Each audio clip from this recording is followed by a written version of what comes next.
అందరికీ నమస్కారం. Hope everyone are doing good. ఒక టీవీ ఛానల్ గురించి ఈరోజు మాట్లాడుకుందామండి. అంతకంటే ముందు మళ్ళీ తెలియని వాళ్ళకి చెప్తున్నాను. వృత్తిపరంగా నేను ఒక వైద్యుడిని. ఆమె డెంటిస్ట్ బై ప్రొఫెషన్. ఇక్కడ ఒక విషయం చాలా చాలా ఇంపార్టెంట్.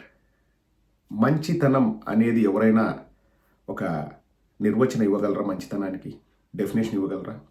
నా దృష్టిలో అంటే ఒక డాక్టర్గా చెప్తున్నానండి, prevention is better than cure. రోగం వచ్చిన తర్వాత రోగం నయం చేసుకోవడం కంటే రోగం రాకోకుండా చూసుకోవడమే ఉత్తమం. Prevention is always better then cure. మంచితనం ఏంటి అంటే దానికేం ఒక కొలమానం ఉండదండి. చెడు చేయకపోవడమే మంచితనం. చెడు చేయకపోవడమే మంచితనం. అలా చెడు చేయని వారినే మంచివారు అంటారు. అలా చెడు చేయని వారినే సమాజంలో మనం ఎంకరేజ్ చేయాలి, పెద్ద మనుషులుగా చూడాలి, వాళ్లకు పదవులు అప్పచెప్పాలి. కానీ తెలుగుదేశం హయాంలో ఏం జరుగుతుందో ఒకసారి ఆలోచించండి. TV5 అనే ఒక ఛానల్ ఉంది. TV5 అనే ఛానల్ ప్రస్థానం ఎలా మొదలైందంటే మీ అందరికీ తెలుసు. నేనేదో కల్పించుకొని కట్టుకథలు అల్లాల్సిన అవసరం నాకు లేనే లేదు. నాకు TV5 పై వ్యక్తిగతమైన కక్ష నాకేం లేదు. వాళ్ళు నాకేం ద్రోహము చేయలేదు. నేను సమాజం పాయింట్ ఆఫ్ వ్యూలో, సొసైటీ పాయింట్ ఆఫ్ వ్యూలో మాట్లాడుతున్నాను. మిడ్ నైట్ మసాలా అనే ప్రోగ్రాంలు రన్ చేసి, మిడ్ నైట్ మసాలా ఆ ప్రోగ్రాంలు వచ్చేటప్పుడు అండి పేరెంటల్ లాకింగ్ సిస్టమ్ అది ఇది కూడా లేదు. అంటే టీవీల్లో కిడ్స్ చూడకుండా పేరెంట్స్ లాక్ ఎలా చేయాలి? 90% of the people in Andhra Pradesh doesn't know how to use the parental lock. ఆ మిడ్ నైట్ మసాలా ప్రోగ్రాము చిన్నపిల్లలు చూసేవాళ్ళు, టీనేజర్స్ చూసేవాళ్ళు, అందరు చూసేవాళ్ళు. ఆ ప్రోగ్రామ్ చూసి చెడిపోయిన వాళ్ళు కూడా ఉంటారు. అందులో ఎటువంటి అనుమానం లేదు. ఎందుకంటే ఆన్ చేయగానే TV5 వస్తుంది. పేరెంట్స్ వాళ్ళు నిద్రపోతుంటే పిల్లలు వచ్చి ఆ TV5 ప్రోగ్రాములు చూసి దానివల్ల చెడిపోయిన వాళ్ళు కోకొల్లలు. ఆ midnight masala program run చేసింది TV5 బిఆర్ నాయుడు. అది అతని ప్రస్థానం. ఇక రెండవ విషయానికి వస్తే ఇది నాకు చాలా విచిత్రంగా అనిపిస్తుందండి. అండ్ ప్రజలు కూడా వీటిపైన డిబేట్ పెట్టినప్పుడు ఎంత అంటే ఎలా చెప్పాలి, ఎంతగా ఈ పచ్చ మీడియా వాళ్ళని కన్విన్స్ చేస్తుంది, వాళ్ళని ఎంతగా ట్రాన్స్లోకి దింపుతోంది అన్నది ఆలోచిస్తేనే నాకు ఆశ్చర్యం వేస్తుందండి. ఫస్ట్ నేను గమనించింది ఏంటంటే, విజయసాయిరెడ్డి గారి కేసు అయినప్పుడు ఆ శాంతి అనే అమ్మాయి బయటకు వచ్చేసి విజయసాయిరెడ్డి నాకు తండ్రి లాంటి వాడు అన్నారు. కానీ లేదు, డిబేట్లు పెడదాం, రచ్చ చేద్దాం, దాన్ని ఛానల్లో 3 రోజులు రన్ చేద్దాం అని చెప్పేసి ఒకటి చేశారు. కాదంబరి జత్వాని అనే ఆమె విషయంలో అసలు ఆంధ్రప్రదేశ్ ప్రభుత్వం చేసిన ఆ యాగి చూస్తే నాకు ఆశ్చర్యం వేస్తుందండి. అది ఒక ప్రైవేట్ కేసు, ఎక్కడో మహారాష్ట్రలోనో ఎక్కడో కేసు. ఆంధ్రాకు సంబంధించిన వాడు ఇన్వాల్వ్ అయినాడు. పోలీసులు వెళ్ళి అరెస్ట్ చేశారు. దాన్ని పెద్దది చేసి ఒక 3 IPS ఆఫీసర్లని, if I'm not wrong, 3 IPS ఆఫీసర్లని సస్పెండ్ చేశారు. సరే, whatever the legalities, I don't want to go into that. కానీ అదొక ఏదో జాతీయ సమస్య అయినట్లు, ఆమె ఏదో దేశానికి క్రికెట్ ఆడినట్లు, లేకపోతే బార్డర్లో గన్ను పట్టుకొని యుద్ధం చేసినట్లు, లేకపోతే ఒక 10 పుస్తకాలు రచించినట్లు, లేకపోతే నోబెల్ గ్రహీత అయినట్లు ఆమెను చూపించి, అంటే ఇంకా రాష్ట్ర ప్రజలకు వేరే ఏం పనులు లేవు, వాళ్ళ జీవితాల్లో సమస్యలు లేవు అన్నట్లు ఈ ఆర్తనాదాల మూర్తి కాదంబరి జత్వానిని ఒక వారం రోజులు సినిమా నడిపారు. ఆశ్చర్యంగా అనిపించేది ఏంటంటే అండి, లాస్ట్ మంత్ సెప్టెంబర్లో అనుకుంటాను, ఎవరో ఒక ఆస్పైరింగ్ సినిమా యాక్టర్కి వాళ్ళ వైఫ్కి ఏవో సమస్యలు ఉంటే, కుటుంబాలన్న తర్వాత అన్ని కుటుంబాల్లో సమస్యలు ఉంటాయండి. ఇంటి గుట్టు వ్యాధి రట్టు అన్నారు. అసలు ఆ ఇద్దరు వ్యక్తుల మధ్య ఉండే సమస్యని ఒక ఛానల్లోకి తీసుకొని వచ్చి దాన్ని ఏదో అంతర్జాతీయ సమస్య, లేకపోతే ఒక పాండమిక్ అన్నట్లు, ఒక ఏదో దాని నుంచి అందరూ రక్షణ పొందాలా అన్నట్లు డిబేట్లు పెట్టి రన్ చేస్తున్నారంటే దాని వెనకాల కారణాలు ఒకసారి మీరు ఆలోచన చేయండి. ఎవరైనా భార్యాభర్తలు గొడవ పడితే, వారు కలిసి ఉండలేకపోతే వాళ్ళు చేయాల్సింది ఏంటండి? పోలీస్ స్టేషన్కి వెళ్ళి కంప్లైంట్ ఇవ్వాలి, కోర్టుల్ని ఆశ్రయించాలి, వ్యవస్థలపైన మనం నమ్మకం పెట్టుకోవాలి, కోర్టులు పరిష్కార మార్గాన్ని వారు చూపెడతారు. ఇష్టం లేకపోతే కలిసి ఉండకూడదు. As simple as that. Court నిర్ణయాలు వచ్చేంత వరకు మనం వేచి చూడాలి. లీగల్గా సరే అబ్బా మీరిద్దరు సఖ్యతతో మెలగలేకపోతున్నారు కాబట్టి మీకు విడాకులు మంజూరు చేస్తామంటే అప్పుడు ఎవరి దారి వాళ్ళు చూసుకుంటారు. This is the procedure. We have to respect it whether you like it or not, because మనది ప్రజాస్వామ్య దేశం. కానీ అవసరం లేని దాన్ని TV5 ఛానల్లోకి వాళ్ళు తీసుకొని వచ్చి రచ్చరచ్చ చేసి ఒక వ్యక్తిని బ్యాడ్ బుక్స్లో చూపిస్తాను, ఒక వ్యక్తిని నేను సపోర్ట్ చేస్తాను అని చెప్పేసి ఇంట్లో పంచాయతీలు తీసుకొచ్చి ఛానల్స్లో పెడుతున్నారంటే ఆ ఛానల్స్ ఎంత దిగజారిపోయాయో ఒకసారి ఆలోచన చేయండి. ఎవరికి అవసరం అండి? భార్యాభర్తల మధ్య గొడవలు ఎవరికి అవసరము? We have to respect their privacy. మనము వారి వ్యక్తిగత జీవితాన్ని గౌరవించాలి. ఎవరి జీవితమైనా కానివ్వండి, సామాన్యుడి జీవితమైనా లేకపోతే పెద్దవాడి జీవితమైనా, we have to respect their privacy. ఎందుకు గొడవ పడ్డారు అన్నదానికి ఎవరూ కారణాలు చెప్పలేరండి. దాన్ని రోడ్డుపైకి తీసుకొచ్చి ఛానల్లో డిబేట్ పెట్టి అరుగుల మీద కూర్చొని గ్రామాల్లో వ్యవహారం చేసినట్టు చేసి, అందులోనూ ఒకటే ఇంట్రెస్ట్ అండి, ఆ వ్యక్తిని, ఆ మగవాడిని అంటే ఆ కపుల్లో భర్తను చెడ్డవాణిగా చూపించాలి. ఇప్పుడు ఏదో కేసు పెట్టారు, 10 కోట్లు నాకు ఇవ్వకపోతే నేను లీక్ చేస్తాను నీ వీడియో అన్నట్లు. అది నిజమా అబద్ధమా మనకు తెలియదు. నేను దాన్ని బేస్ చేసుకొని మూర్తి చెడ్డోడని నేను ఎప్పుడు చెప్పను, because the matter is sub జుడిస్. So case అయితే నమోదైంది, కోర్టు వాళ్ళు ఏం తీర్పిస్తారో మనకు తెలియదు. కాబట్టి నేను దాన్ని బేస్ చేసుకొని మూర్తి చెడ్డవాడని నేను చెప్పను. కానీ నేను లైవ్లో డిబేట్ చూశాను. అంటే లైవ్లో చూడకపోయినా ఎవరో ఆ రికార్డింగ్స్ అవి ఇవి పెడుతుంటారు కదా, నేను చూశాను. సో అలాంటి వీడియోలు చూసి ఎంతమంది యువత ప్రభావితం అవుతారండి? అసలు మూర్తి అనేవాడు ఒక జడ్జా? కేవలం TRP రేటింగ్స్ కోసము, కేవలం ఒక వ్యక్తి పైన కక్ష తెచ్చుకోవడం కోసం నా దగ్గర ఈరోజు CEO అనే పదవి ఉంది, నేను బయటికి వస్తాను, దాన్ని పెద్దది చేస్తాను. ఎవరికి కావాలండి? ఇప్పుడు అతని పేరు కూడా నాకు గుర్తులేదు, నిన్న నేను చెప్పాను. ఆ అమ్మాయి పేరు కూడా నాకు గుర్తులేదు. ఎవరికి అవసరం అండి? Who the hell are they? వాళ్ళు సామాన్యులే. ఓకే, సెలబ్రిటీసా లేకపోతే తక్కువ సెలబ్రిటీసా ఎక్కువ సెలబ్రిటీసా? Everyone are same. అందరికీ ఉండేది ఒక ఓటే రాజ్యాంగం ప్రకారం. అందరికీ ప్రైవసీ ఉంటుంది, అందరికీ కోర్టులు ఒకే విధంగా ఉంటాయి, అందరికీ పోలీస్ స్టేషన్ ఒకే విధంగా ఉండాలి. మధ్యలో ఈ జడ్జిమెంట్లు ఇచ్చేది ఏంటండి ఈ జర్నలిస్టులు?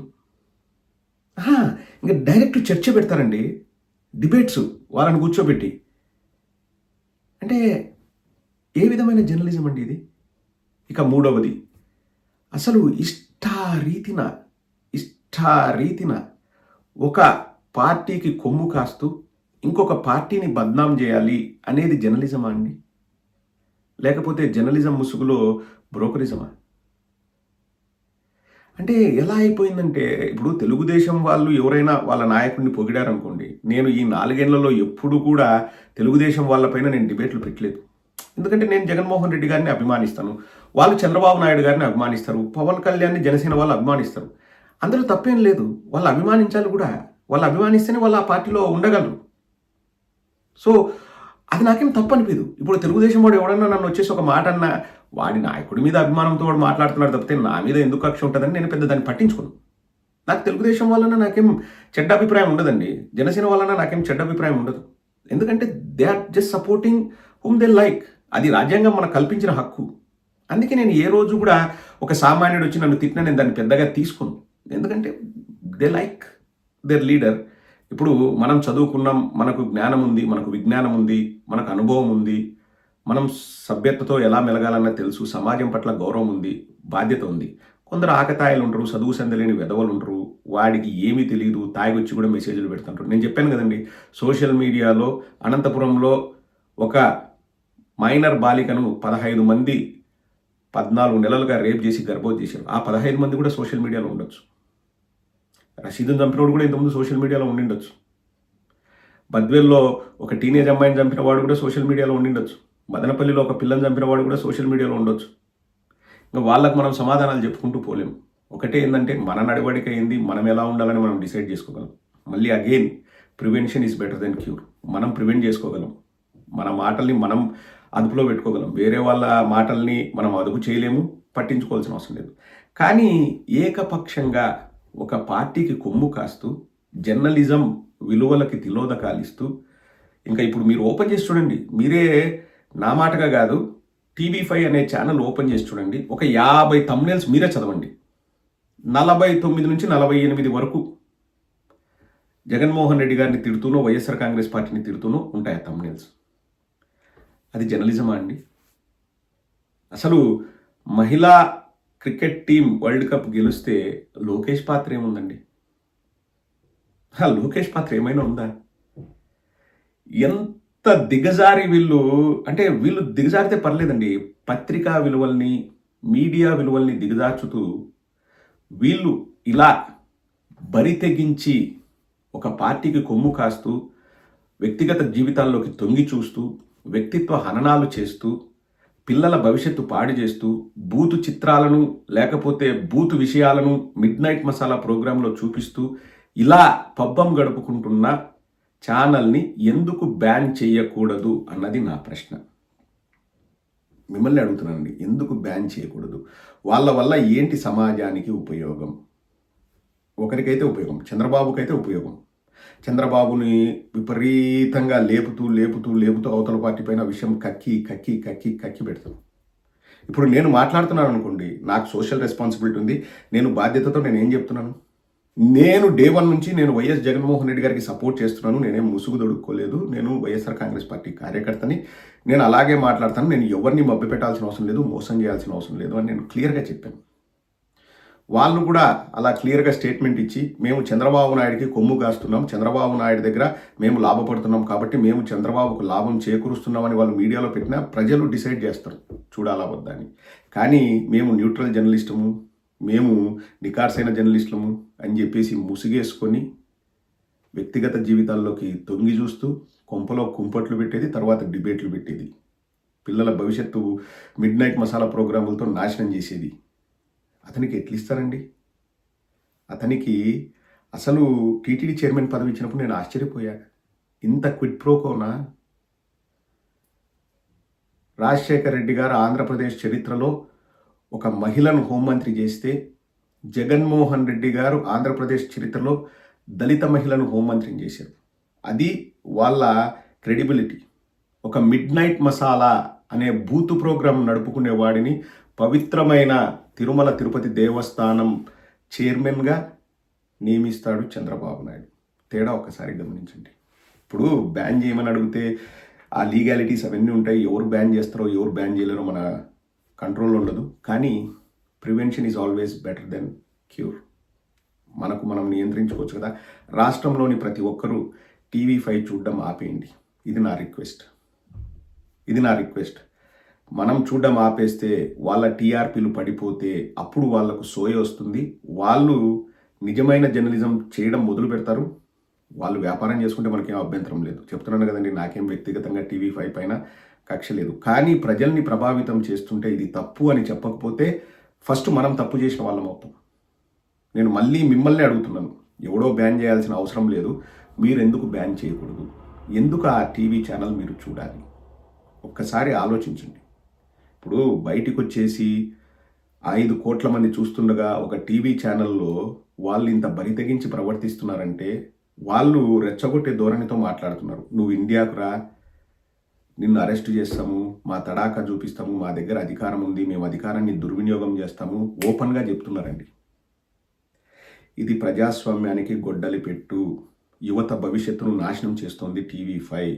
ఆధారాలు ఉన్నాయి. మీరు ఇప్పుడు వెళ్ళి యూట్యూబ్లో కొట్టిన మిడ్ నైట్ మసాలా అంటే ఎంత వెక్కిలి ప్రోగ్రామో అది మీకు కూడా తెలుస్తుంది. డైరెక్ట్ మూర్తి వ్యక్తిగత జీవితాన్ని తీసుకొచ్చి బజారుకి ఇచ్చి రోడ్డు పైన పెట్టి డిబేట్లు పెట్టి చర్చ చేసి ఆ కుటుంబం పరువు తీసి వాళ్ళు మానసిక క్షోభ పడేలాగా చేశారు. సరే, తప్పెవరిది రైట్ ఎవరిది నేను చెప్పనండి. ఒక ఆలుమగల మధ్య ఎవరిది తప్పు ఎవరిది రైట్ అంటే నేను చెప్పలేను, మూర్తి కూడా చెప్పలేను. చెప్పాల్సింది పోలీసులు లేకపోతే కోర్టులు. నువ్వు ఎవడివి? అలాగే ఒక పార్టీకి కొమ్ము కాస్తూ ఇంత దగుల్బాజీ జర్నలిజం చేసే వాళ్ళని మనం చూడాలన్నా అంటే డబ్బులు పెట్టి మిమ్మల్ని అడుగుతున్నాను, ఆలోచన చేయండి. ఎందుకు మీరు బ్యాన్ చేయకూడదు? ఆలోచన చేయండి.